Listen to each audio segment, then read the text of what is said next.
Over to the last one, last but not least, the Peterborough Integrated Renewables Infrastructure Project, which was funded from the PIFA programme. We've got a double act here. So we've got Elliot, who's talking to us from the council perspective, and we've got Phil talking to us from a partner perspective at Cranfield. Over to you guys. Cheers, Gordon. Thanks very much. Pleased to be here. My name's Elliot Smith. I'm the Commercial Manager for Energy Infrastructure and Regeneration at Peterborough City Council and the Programme Lead for PIRI. And I'll allow Phil to introduce himself.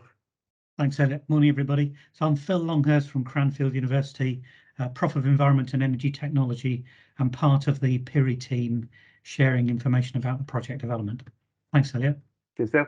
So in this presentation, what I'd like to do is really give a short overview, the details of PIRI, how it's been developed from inception to a project now ready for implementation.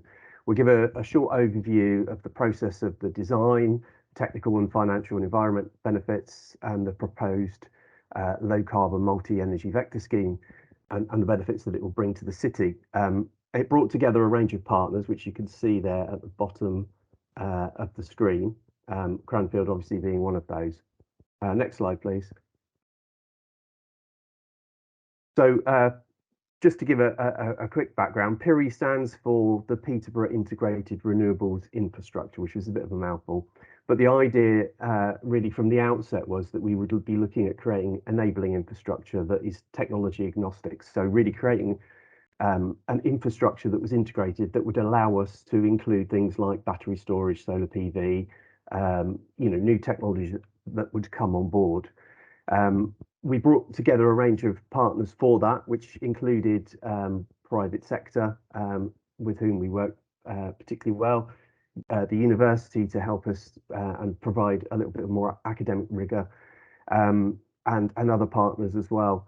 The idea of PIRI was really to integrate heat, electricity and mobility. And over the top of that, there was a digital energy as a service platform designed, which was kind of the brain that really made the whole thing work. Through the project, we looked at generation assets that we had across the city, as well as additional generation assets, demand management and the potential for storage. And the outcome of the project was a detailed design. So we're not at the demonstrator stage, but we came out with a detailed design of how this system would work, really a blueprint of what it might look like. The idea being that it would be scalable and replicable for other authorities to use as well. And I think Phil's just put some details for the website on there, so you can see that. You can see on the left-hand side there, that was the maximum scheme that was developed. So this covers a large part of Peterborough. Most of you probably aren't familiar with Peterborough.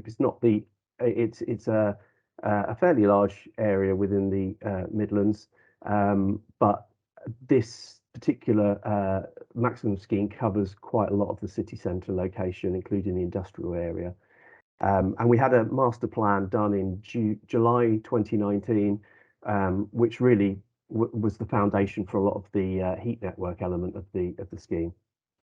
Next slide, please. So I mentioned heat networks just now.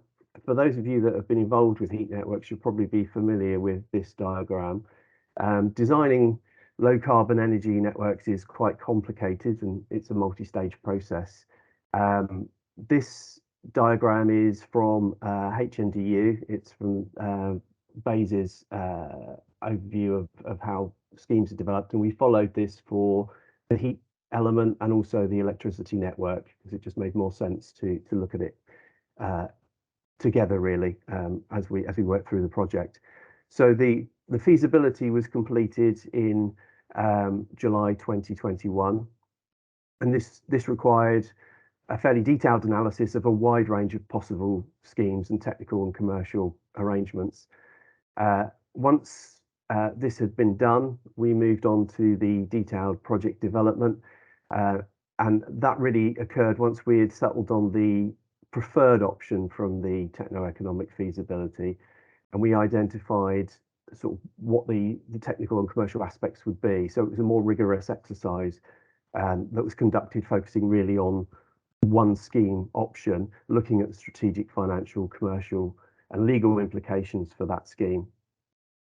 We've now completed that stage. That concluded in April, and we're fortunate enough to have been successful in the first round of the Green Heat Network Fund to move on and deliver the commercialisation of the project. So PIFA has really been fundamental in helping us move forward through the PIRI scheme to actually then move on to the delivery phase of this.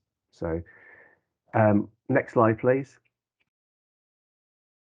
So this gives a little bit of an overview of the design process.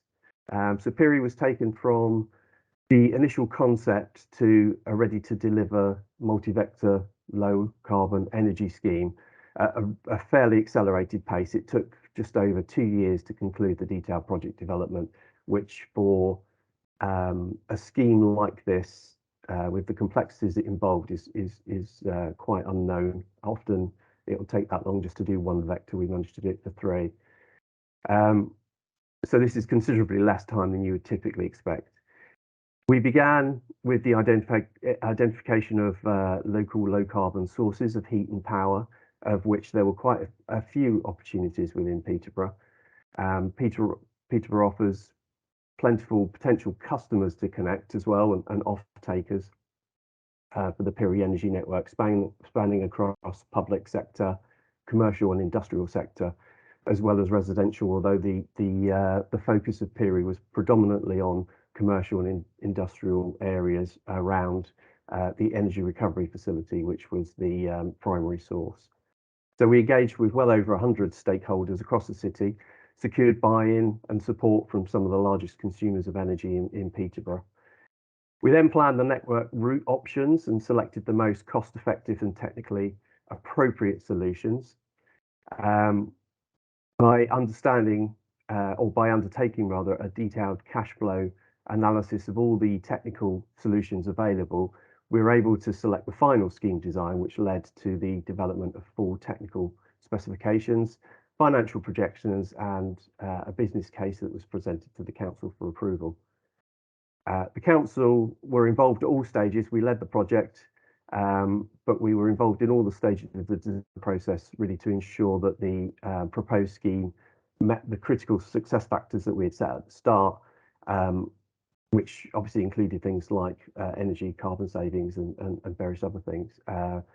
And we were fortunate really to have such an excellent consortium of partners that really shared the vision for what we were trying to achieve within the city. Next slide, please. So this gives an overview of what the PIRI scheme will actually be. So as I mentioned, at the heart of the PIRI scheme is a district heat network. The source of the heat is the energy recovery facility. This was constructed in 2015 and generates 7 megawatts of electricity, which is currently supplied to the national grid. The facility was built with the capability to offtake heat for supply to a district heat network, and PIRI will really activate this feature and redirect the waste heat from the energy recovery to the city centre customers. The diagram shows how all of the various component parts of PIRI come together. There's multiple low carbon energy sources which are connected to the scheme, as you can see. PIRI also incorporates thermal and battery storage options to take advantage of times when supply exceeds demand and ensuring nothing goes to waste. So although PIRI is actually backed up by grid electricity and mains gas to ensure that there's resilience in the system, this backup is projected to be no more than 3% of total energy needs across a calendar year. Another key element of PIRI's operation is the generation of electricity from steam turbines, which is powered by the waste incineration at the energy recovery facility. The electricity is supplied via wires occupying the same trenches as the pipes for the heating network, and this allows both electricity and heat to be supplied to all PIRI customers. Solar panels and water source heat pumps will add to this and increase the capacity for the electricity generation. So the energy from PIRI is generated and supplied in a reliable, locally contained system, which is shielded from the current price volatility and delivers significant environmental benefits for the city. Next slide, please. 1 more minute, please, Elliot.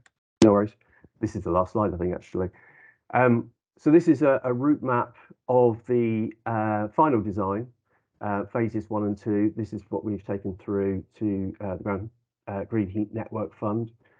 And you can see the route comes from the little red triangle, which is the energy recovery facility, the larger red triangle, which is the water source heat pump, should that be needed, which is going into the River Nen, and the route of the network and the connections that you can see there. We're expecting a minimum of 92% CO2 reduction. We predicted that probably be higher, so it's probably a slightly conservative estimate. But that gives some idea of what the scheme will look like once it's developed. And the final slide, which I'll run through really quickly.